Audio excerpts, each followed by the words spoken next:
Welcome to Torah Smash, the podcast for nerdy Jews, where our lives of Jewish learning collide with our love of nerd culture. In each episode, we discuss what we lovingly call a Torah Smash, which we have defined as a beautiful collision of one thing from the world of Judaism with another from nerd culture. I am Barak Malkin, and joining me today are Ethan Lane Miller. RDY. I'm excited because so many shows have Christmas specials or holiday specials, but here at Torah Smash, we are loud and proud, and we are going to have a Hanukkah special episode. Yeah! So welcome to the Torah Smash Hanukkah special. Smash. So for today's episode, we're going to be looking at the ever popular Hanukkah book, Hershel and the Hanukkah Goblins by Eric Kimmel. Are you guys familiar with it? Love it. I read it, yes. Wonderful. So for those unfamiliar with this children's book, the story opens on the first night of Hanukkah, and Hershel of Ostropol is traveling by foot in the snow and arrives in a village that is quiet and dark. And it turns out the villagers are scared of the goblins that haunt the old synagogue. So Hershel wants to help the people and says, if I can't, I just got to be a good, what's a good Yiddish accent for this? If I can't, If I can do it, if I can't get the Hanukkah candles lit, if I can't outwit a few goblins, then my name isn't Hershel of Ostropol. He then comes up with several ingenious ideas for tricking the goblins and saving Hanukkah for this village. So, what do you think is the nerd connection that will be paired to this timeless Hanukkah story? I am so sure that I know what it is, that I'm going to let you guess. Okay. At surface level, is something to do with the goblins? So what's your guess? I don't know. Is this a Harry Potter thing? Are we back to the anti-Semitic goblins? Oh, that's super fun. No, we are not back to the anti-Semitic goblins again. If you want that, folks, you're going to have to go back and listen to episode 13. Next guess. We knew this was going to be Hershel and the Hanukkah Goblins, and I had an idea. Okay. And during your intro, Yeah, you said the word tricks them, he did. and I am sure that my idea is correct. Yeah, you probably are. For everybody else shouting at their podcast, their car stereo, their Alexas, go ahead. You clearly want to talk about the Marvel Universe's trickster, Loki. Yeah, so for today, we will be exploring the character of Loki from Marvel. It will include the MCU, but mainly we're differentiating from the Loki from Norse mythology, as his story and character arc are very different from Marvel's version of Loki. And we'll use examples from the MCU movies and the new Loki series, but these can expand to the appearances of Loki in the comics as well, because there's a lot of tie-ins and overlap, just not the Norse mythology, because it's super different. So something super interesting that I found out, which sparked this episode's idea, is that this is not the only appearance of Hershel of Ostropol. Similar to how Loki is the trickster of Norse mythology, Hershel of Ostropol is the trickster of Yiddish mythology, except he was apparently a real person. He lived in what is now Ukraine during the first part of the 19th century. He was a folk hero who's been immortalized through these stories. So it's sort of like Jane Cobb, the hero of Canton. Yes. From Firefly. That's like, I thought of that immediately when I found out he was real. I imagined people singing a song about Hershel in the bars and pubs. So I was able to find a book at my local library. The I was able to find Adventures of Hershel of Ostropol by Eric Kimmel. I was able to find this book, The Adventures of Hershel of Ostropol, retold by Eric A. Kimmel. It has 10 stories about Hershel, just like the Hanukkah Goblins, where he uses his wit to either help others or bring benefit to himself in tough situations. I had no idea in the years of reading Hershel and the Hanukkah Goblins.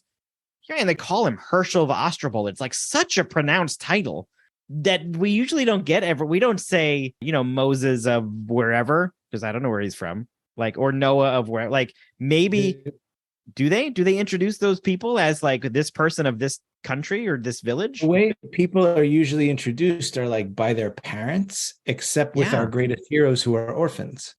Okay, so what's a famous orphan hero? Do they have introduction as the village they're from? because Hershel travels all through his stories. He has a home somewhere and he has like a family and kids. We'll talk about it. But he's always referred to as Hershel of Ostropol. Like he is a legend. So listeners, as Barack was talking, my smile was just getting wider and wider and wider. This is fascinating. Isn't it? When I found out that he was like the Yiddish Loki, I knew I had to do this episode. Okay, so That's awesome. To get us started, I'm going to use a quote from Hershel of Ostropol. This book at the end has like a whole bunch of like Hershel quotes, like Yogi Berra. Like he's got a whole list of very fun Yogi Berra type quotes at the end of this book. So we'll start with this one to get us started. Better a whole lie than a half truth. It's a quote from Hershel. So we see Hershel trick the goblins. We see Loki trick, well, lots of people. When is it okay to trick someone? When is it acceptable? Oh, Wow, man. Right? Better a whole lie than a half truth. Hershel said this, not Judaism, though that he's Jewish, but whole lie than a half truth. When is it okay? I mean, clearly with Hershel and the Hanukkah goblins, it's okay to trick goblins who are known as tricksters. I mean, just watch. That seems okay. Labyrinth to know for sure. And just last episode, we talked about Jacob and Esau, and Jacob is the Bible's trickster. If you had started with Loki, I probably would have thought you were going to go Jacob. Yeah. The story would say that it was I mean, I don't know if it actually says it's okay, RDY, but it's implied that it was for a purpose, for tricking Isaac into getting the birthright. Fair. And I think we learned from Mikol that it's not okay. Yes. Right. Yeah, most of the Torah stories are like about lessons that we have to interpret. Maybe we're interpreting it wrong, and the face value is you should trick people to get a birthright. But I don't. So I found the Talmud forbids lying or deceiving others. It says, the Holy One, blessed be he, hates a person which says one thing with his mouth and another in his heart, and also forbids fraud in business dealings. Quote, as there is wronging in buying and selling, there is wronging with words. So these are the two like lying quotes I found from the Talmud. And yet repeatedly throughout the Bible, I feel like there's these instances of lying where it's okay. I think it's okay, right? Moses deceives and pretends not to be who he is when he returns. There seems to be numerous instances of lying, but we think that Loki's trickstering is not okay, but we think that Hershel tricking the goblins is okay. There seems to be no line, no firm line, because lying's not okay, but lying to goblins is okay. But we don't get the goblin side of this. So I would love one of those turnaround, like a Wicked, like Wizard of Oz and Wicked. Give me the goblin side of this thing. What's going on there in this village? I want to take issue with it's not okay to lie. Okay. Because I think sometimes it is. You have very young children, Barack. I do. And if they bring you a scribble on a piece of paper and they say, do you like it, Daddy? You say, yes, it's beautiful. And it's not beautiful.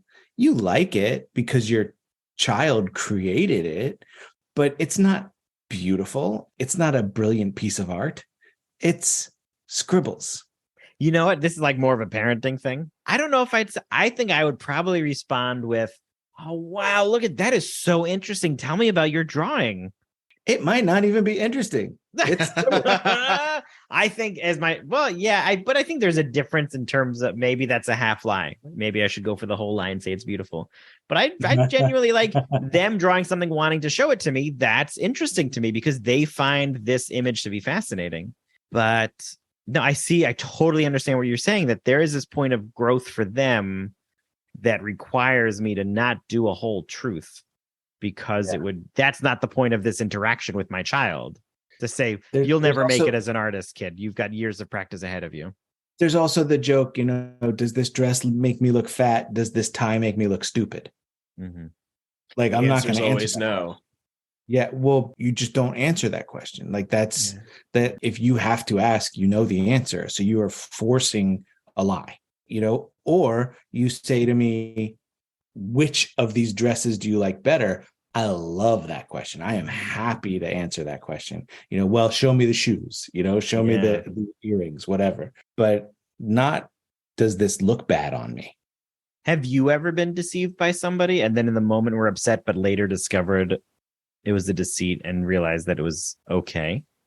I'm sure I have. I'm struggling to think of an example right now.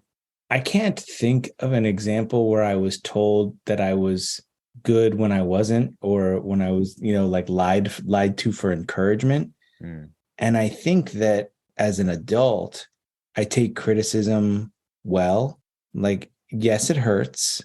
Yes, I don't like being criticized, but I do try to listen to it and build from it. And I would rather someone be completely honest with me, like with my cooking. I tell my family all the time, don't tell me if it's good, if it's not, or you'll get it again.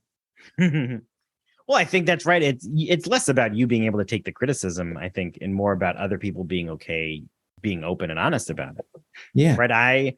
Not that I'm a different person, but I used to be a lot more upfront with my terrible jokes and sharing witty banter with new people. And I learned later through happenstances that were hurtful and hard to get through. But I learned that people viewed that as me trying to one up everybody or me trying to take attention from the conversation, which wasn't the intention. But they would laugh and they would joke in the comment. Nobody would say to me that was hurtful, or it seems like you're taking the, like, this is about me, not about. Nobody told that truth. And that was painful. But after the fact, I can understand why people wouldn't do that. In the moment, it's hard to do that. But yeah, it was creating for me this ongoing negative, perpetuating situation in multiple areas of my life that I had no idea. And I think I've talked before on the podcast about my friend and colleague who told me that my joke was inappropriate, and, and it was a joke I told all the time. Yeah. Like, if he was not blunt and honest with me, I may still be telling that joke today, but I don't tell it anymore. Yeah. Because he was honest. All right. I want to get back to, I'm super excited about this Hershel and Loki stuff. Let's get back to them. So Loki is a god, right? And Hershel is a man, a real person. No lies detected. What? No lies detected. No, so far through that statement? Yeah, so far you're we're batting good. 1,000. That was all true. Loki's character has changed in the MCU in the years that we've got to know him. But initially, he was purely trickster, manipulative for his own intentions. Mm-hmm. And Hershel in this story is there to like save the people. But I wonder if there's a different. We think that we find Hershel more likable and relatable because he's a man and Loki's a god? That, this goes, I think maybe in the Thor episode we talked about of gods having this power and abusing it when they shouldn't. And so I don't know if people viewed Loki as this person that has this power and ability. And we meet so many other powerful magical beings that don't use their powers like Loki does against the Avengers or other superheroes. But Hershel is a man, even in his stories.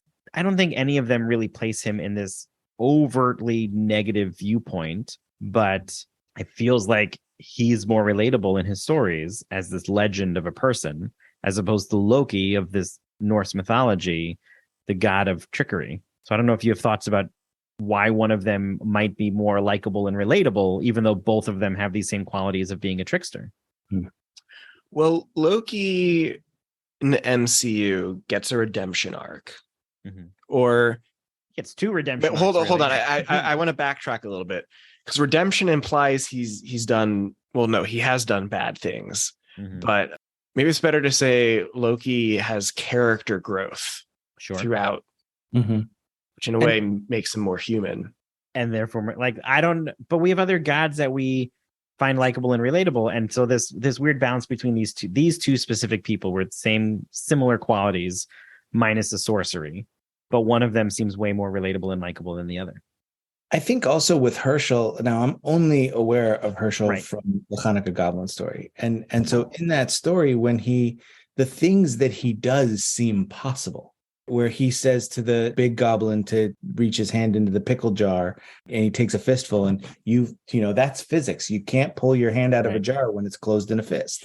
And when he crushes the egg to trick him into thinking he's crushing a stone, like those are things that you could do. And Loki, the story that I'm thinking of is from Ragnarok, when Thor narrated a story of how Loki turned himself into a snake, and then oh, I love snakes, so I picked him up and I was playing with it, and he turned into Loki, said, "Ha, it's me," and stabbed me.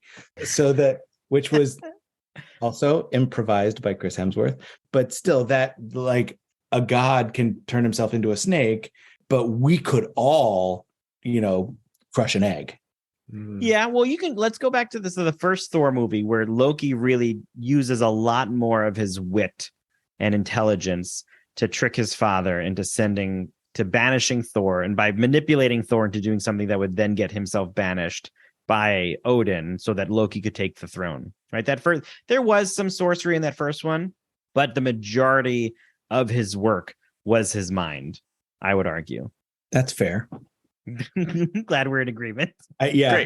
Is there a question? No, I don't know if there's I just right, in that sense, I know he wasn't likable in that, and he's more human because he was mostly just using his wit and intelligence. So you're saying humans can be manipulative, just like humans can crush a hard-boiled egg. Yeah. No lies detected. So yes, but I think his manipulation in that first movie is not aspirational at all. What do you mean? It's become totally self-serving. Oh, absolutely self-serving. Yes. Yes. I see. I mean, there was a point to it. It wasn't just tricking people for the sake of tricking. Like, he had a goal in mind. Right. Yeah. I should say it wasn't inspirational for the viewer. Gotcha. Yeah. All right. Well, let's move on to my next one. Because that might tie us in. This next one is going to bring us into one of the other Hershel stories, so I'll be able to share one of those. So another similarity I found really came out of the Loki TV show.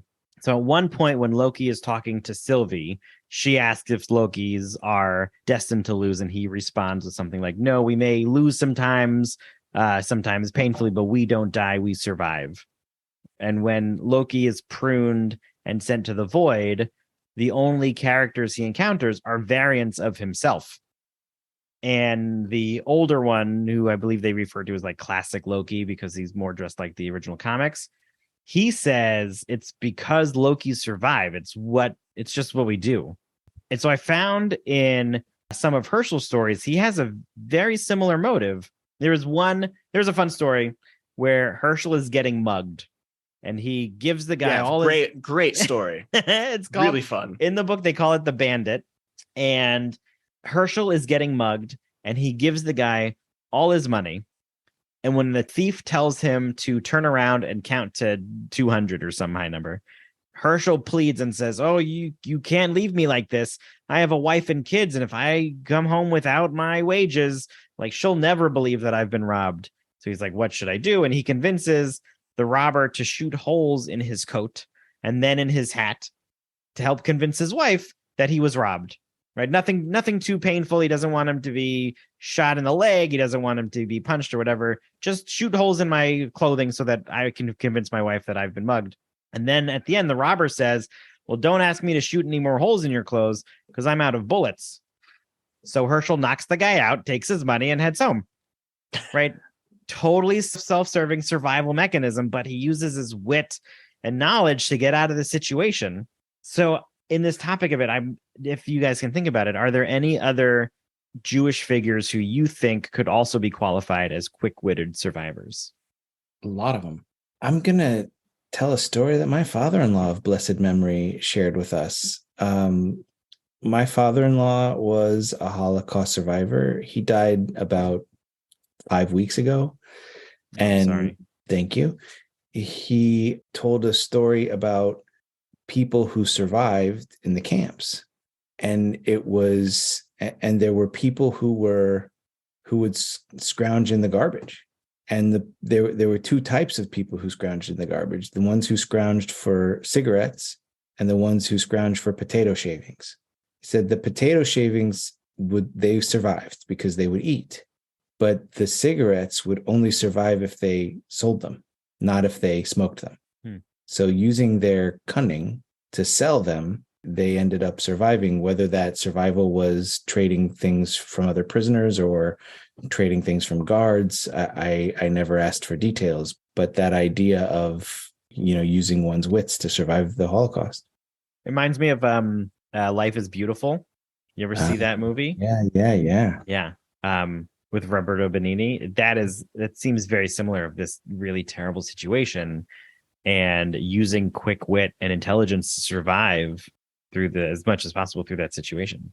Yeah. What about like biblical? Are there biblical characters that are quick wit? A lot of the things I think about from the Bible are like very thoughtful or just accidental in the moment behaviors as opposed to quick wit, intelligent survival. Rachel. Mhm. Rachel keeps the idols from her father's house. She hides them, and Jacob suspects that she's got them because Laban says, I'll let you go once you return my idols. And she says, you can't come in the tent this week. Wink, wink, nudge, nudge. And she implies that she's on her period. And so Jacob leaves her alone because he can't go in and search her. And she's sitting on the idols. Maybe she's on her period, maybe she's not. But either way, Jacob's not going to find them.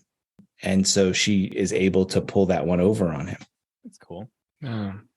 So let me ask you this. So the fact that I've read these 10 stories of Hershel of Ostropol and you all know Loki, are there any burning questions about Loki that you're curious, based on my vast knowledge from this 10-story children's book, that you have about Hershel of Ostropol, that you're curious if there's any overlap with Loki?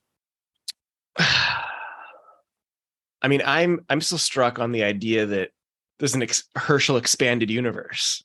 There's a Hershel cinematic universe, so to speak, and that the idea of him as a trickster is not just Hershel and the Hanukkah goblins. Like that's fun. That's real fun. Yeah, some of them stand out more than others in my head. From I read it a couple of weeks ago and start preparing for it. The one that I'm remembering off the top of my head was the book calls it the story What Hershel's Father Did, and he comes to this. He's been traveling for so long, and he needs a place to stay and a place to eat. And he's hungry, he's tired, he's wet, he's cold, and he finds this place and he asks the people if he can stay there, and they say no. And he just gets loud and angry. He's like, if I don't get something to eat, I'll do what my father did. Do you hear me? I'll do what my father did. And like the whole story goes on where he's screaming and yelling at them, and they end up giving him lots of food, all the food they have, a place to sleep, all of these things.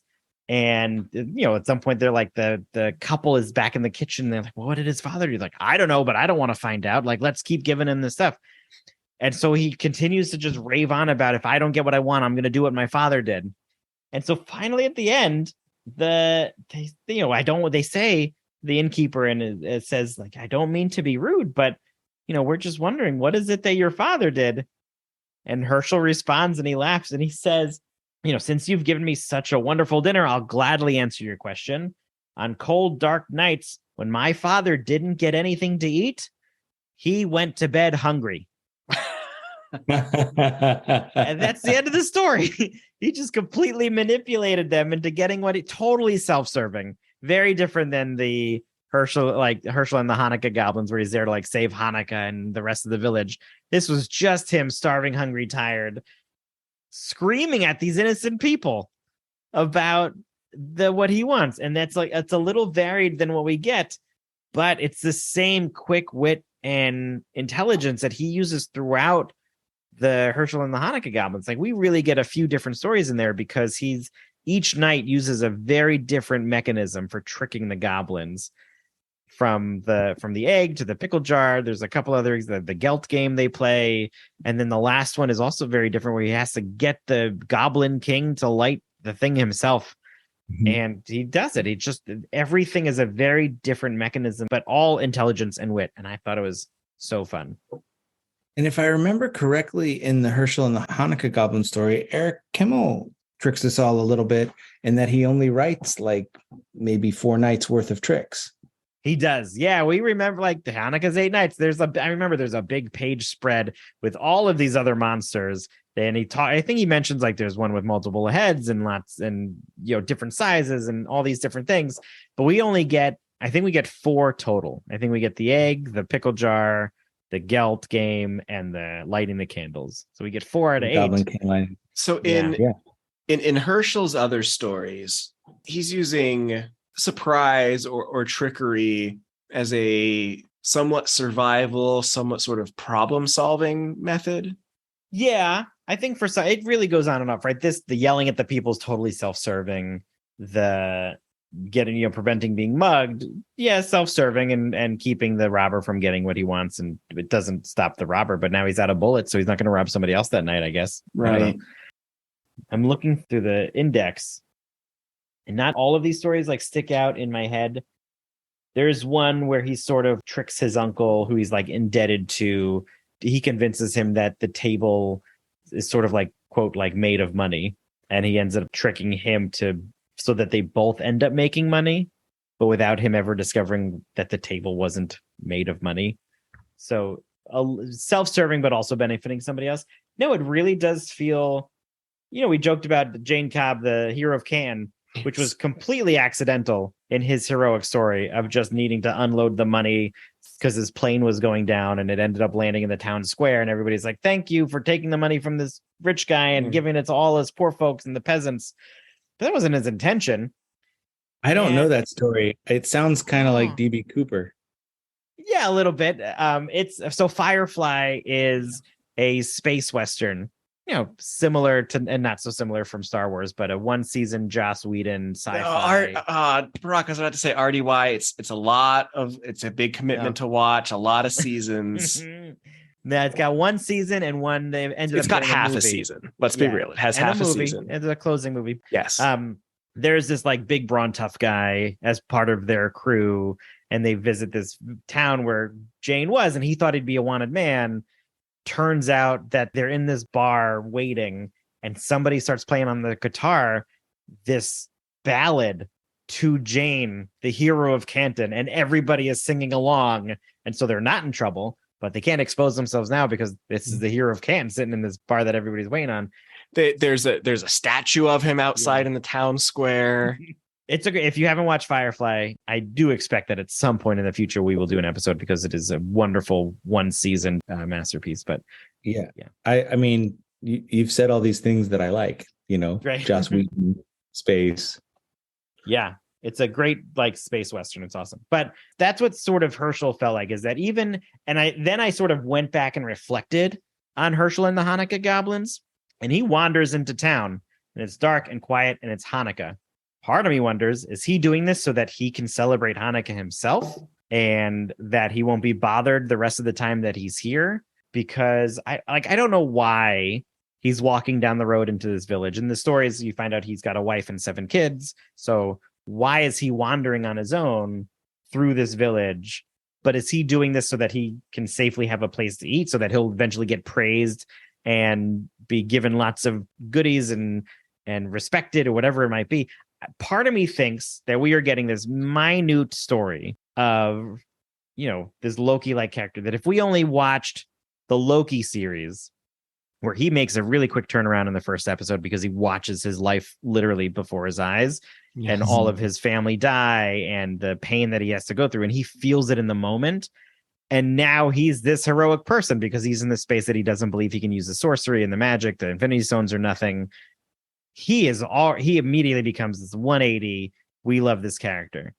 And that Loki series to me feels like Hershel and the Hanukkah goblins, that we're not getting.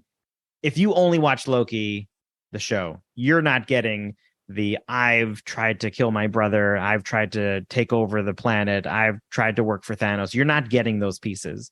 And in Hershel and the Hanukkah goblins, we're just getting that he is saving these people from this void of goblins and blackness during Hanukkah season. That part of me wonders that he's got this ulterior motive for saving the village from the goblins. What does your reading of the other stories lead you to believe? That he is very Loki-like. That Loki, when we get to know him in the Marvel universe and more the MCU, because Marvel, he still does a lot of things that are self-serving, right? The Loki, the election Loki that we get in the series is based off of a short series. I think it was like a few parts where he tries to run for president and is openly honest about how he's going to lie to the people, and that he still becomes president, doesn't he? No, he loses. And in the end, no, I'm not going to spoil it, but it turns out that really feels like the entire plot of the book is a manipulative action in itself.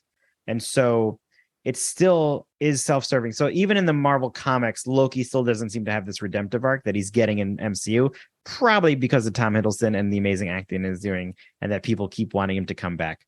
But Yeah, it love Tom does.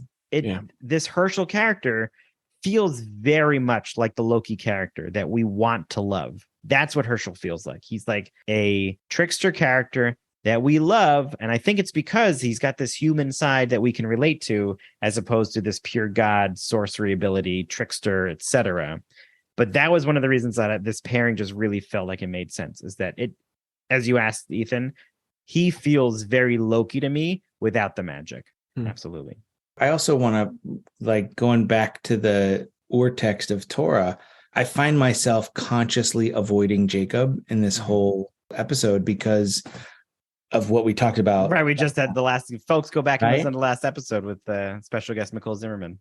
And yet, yes, Jacob is a trickster, and, you know, his name comes from the word heel, that he's, you know, he came out grabbing on to Esau's heel, and he learned it from his mother, Rebecca, who came from a family of tricksters. So I think about some sort of Loki family tree with maybe not Jacob as the main trickster, but maybe Laban as the main trickster. Who's Laban? Rebecca's brother. So Jacob's uncle, who is also Leah and Rachel's father. So there's also this moment in the Torah where Jacob ends up tricking the trickster, where he is shepherding for Laban, and he says, you know, hey, let me at least get some sort of wage for my work with you. Tell you what, I'll only take the mottled and the speckled goats from you. And so he does this thing where he has them breed looking at speckled things so that they become speckled. And then, like, the next thing you know, all the animals are mottled and speckled. And so he's like, let me just take the ones that have these markings on them. And then suddenly, and he makes it so that all of them have that marking. Interesting. I wanted to give a little Jacob to our listeners, because if it were me listening, I would be screaming about Jacob. No, I appreciate it. I do. Let me ask you this while we're on the Loki topic, because I do want to try to wrap up soon. Right, our famous. Let's wrap up. So I have one more question. Favorite appearance of Loki so far in the MCU? Oh man, when Thor had Odin by the neck with Mjolnir coming towards his hand. Oh, in the third one? Is that in Ragnarok? Yeah. Ragnarok. That was fun. It wasn't like unexpected, but it was super fun. Well, I think it's fun that he's like playing as Odin in all these situations and getting people to recreate and reenact. Like those are Loki's doing these Matt Damon performances. I was going to mention Matt Damon. Yeah, too. It's so great. So I was going to say I kind of have two that are tough to pick between. One of them was Ragnarok, so I can take that one off the table and just point out that my cat's full legal name is Sylvie, the goddess of mischief. So nice. I'm a little biased. When did you get this cat? Summer of 2021. Oh, recent. Okay. So the story of how I got my cat. I was working at URJ Green Family Camp, and this was our first summer back from COVID. So our staff were not leaving camp. And so organically, without, meaning this was generated by the staff, not top down, people would get together every Wednesday in the Performing Arts Center, and we would watch the latest episode of Loki. And it brought together the nerdy staff, and I'm including myself as one of those nerdy staff, but also just, everybody else who was like, it's a big communal event and a thing to do. And camp, we also had a farm program. I was politely bullied by our farm director to take one of the kittens home and adopt her. And I was thinking of a name, and I wanted it to be something that kind of tied to camp. And watching Loki was such a big part of that experience over the summer that my boss was like, oh, why don't you name her Loki? And I was like, no, even better idea. And so then she became Sylvie, the goddess of mischief. And she lives up to her name sometimes. It's nice. That's fun. I love Do you that. know that, well, granted, we haven't really got a confirmation of where Sylvie's origins are from. And we know she's a variant. In the comics, people theorize that she is a version of the Enchantress, because Enchantress 2's first name is Sylvie, but in that case, that Enchantress was actually created by Loki. So like not a version of him, but a creation of him. And so that's the closest related character to the Sylvie we're getting, but the one in the show is seemingly a variant of Loki. Yes. And doesn't she, am I remembering this right? In the show, does she have some sort of like, I don't know who my parents are kind of thing? Yeah, we don't totally get her origin. We just know that she's a female version of Loki. We don't even find out what she did to be pruned. We just find out that. We don't have any other information. My interpretation was that she was pruned before we could find out what she would do to make her be pruned. Yeah, I'm hoping season 2 goes into it. Yeah. Yeah, me too. Yeah. I would think, I've been enjoying all of the Loki that we are rooting for, but some of the earlier appearance of him, where I think we see his trickery in like full force, like we talked about, I do really enjoy that. I think we enjoy the redemption arc, but it wouldn't be as impactful if we hadn't started out with such a manipulative trickster. So I did enjoy that side of him. Yeah, and I think I'd also say Loki's one of those characters that needs the other characters to be bouncing off of to truly get who he is. And as I think about the turn his character has taken, it's interesting that some of it's reflected in I think of the turn of the character of Thor when they realized, oh, Chris Hemsworth can be funny. Let's make Thor funny. And It leads to Ragnarok and the things we were just mentioning that were very funny that involve Loki. And it's a little bit of who he's playing off of. Mm-hmm. Yeah. I'm thinking also about, there was a very disappointing moment for me in the Loki season where they had a romantic moment. Yes. Sylvie and Loki. Mm-hmm. And is that like making out with yourself? Yes. Well, as far as maybe, but I think that plays because there's a piece of Loki that's very narcissistic. I was going to say that's the ultimate in narcissism. Yes. Yeah. And I think we get that when he enters the void, right? Even those Lokis who have teamed together, there's still the boastful Loki who turns against everybody else and to try to become the one in charge, which why would any other Loki agree to having one other? It doesn't make any sense, but they are still all about survival and so into themselves that they can't imagine that somebody else would not think so highly of them. So I think that romantic piece between Sylvie and Loki, if she is his variant, is a narcissistic quality tied into it. And then add that to the mystery of her parentage. If Loki is created her, if Loki is her father, is she her own mother? In terms of if they are following the Enchantress 2 storyline, I don't think they are. I'm not sure they are because either. they said that they pruned her entire, her whole universe was pruned when they took her. Right? They laid the things out. So I don't think they're going to do that. All right.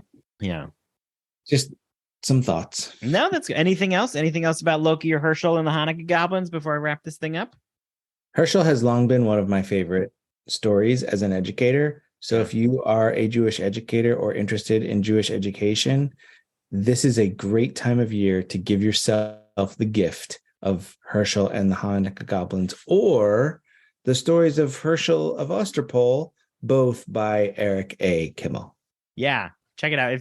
I was so happy to discover this book, and it's a kid's book. It's also written by Eric Kimmel, drawings by the same person who did the drawings for Hershel and the Hanukkah goblins, Trina Schardheimen. And so check them out, buy a copy for yourself, get a copy for a friend, get a copy for your local library. It's perfect. Yeah, great. So let's wrap this up. I think we can learn a bit from Loki and Hershel.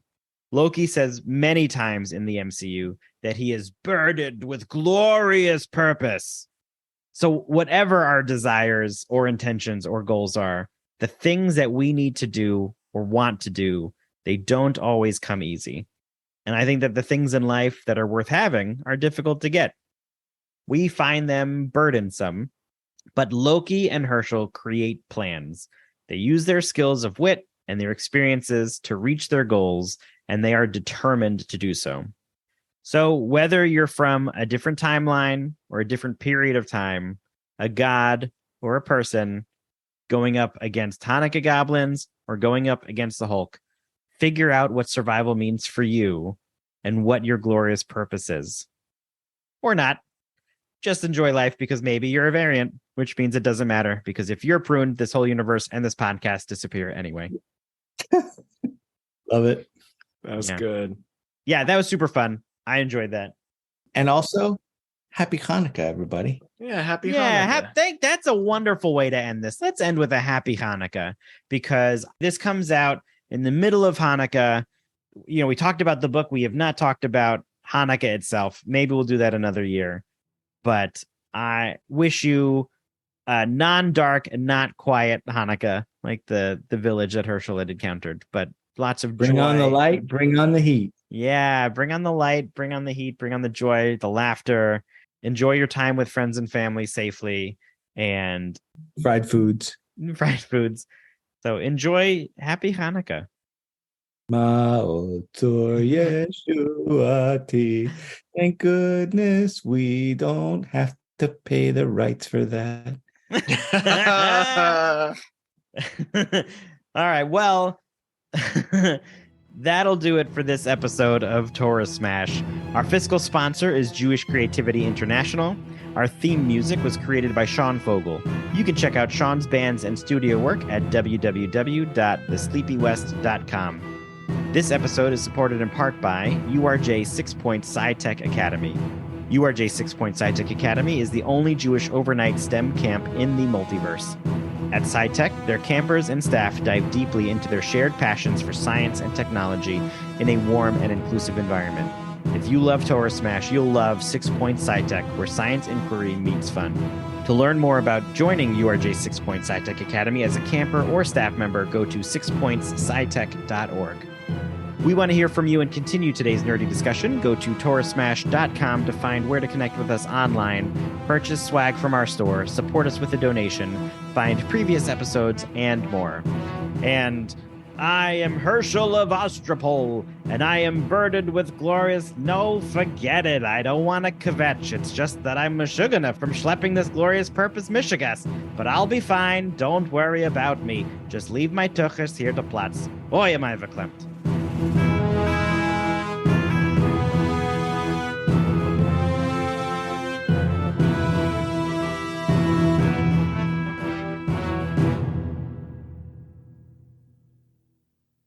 It's well-rounded nerddom.